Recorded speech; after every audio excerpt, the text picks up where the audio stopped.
Jusqu'où irait une mère pour son enfant? Estelle Haste est allée haut, très haut même, au sommet d'une grue pendant 7 heures pour Alan, 8 ans, son fils autiste. Son combat, c'est celui de tous les parents d'autistes qui espèrent un accompagnement digne de ce nom.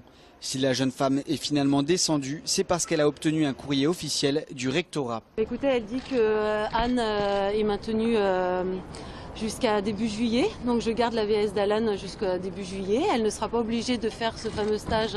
Donc je vous lis, je m'assurerai personnellement de la qualité de ce recrutement en CDD, notamment en termes de formation et de la garantie de la continuité de la scolarisation de votre fils. Une scolarisation très compromise, il n'y a de cela que 3 jours. En effet, le contrat de l'auxiliaire de vie, l'AVS de Alan, devait s'expirer début mai. Le jeune autiste était alors privé de fin d'année scolaire. La loi préconise un stage obligatoire tous les ans pour les AVS, une aberration pour les parents d'autistes. Une grand-mère d'enfants autistes venue en soutien nous explique les difficultés quotidiennes de cet handicap. Alors déjà, la première difficulté, c'est de pouvoir faire diagnostiquer son enfant.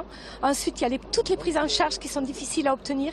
Et puis après, quand l'enfant rentre à l'école, de faire accepter son enfant à l'école. L'école, la scolarisation, un véritable calvaire pour reprendre les mots d'Estelle Haste.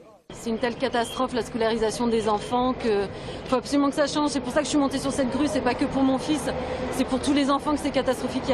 Et le peu qui réussissent à rentrer dans les écoles, on a l'impression qu'on fait tout pour les en sortir, quoi. C'est insupportable. Tous les parents quasiment sont dans la même situation que moi.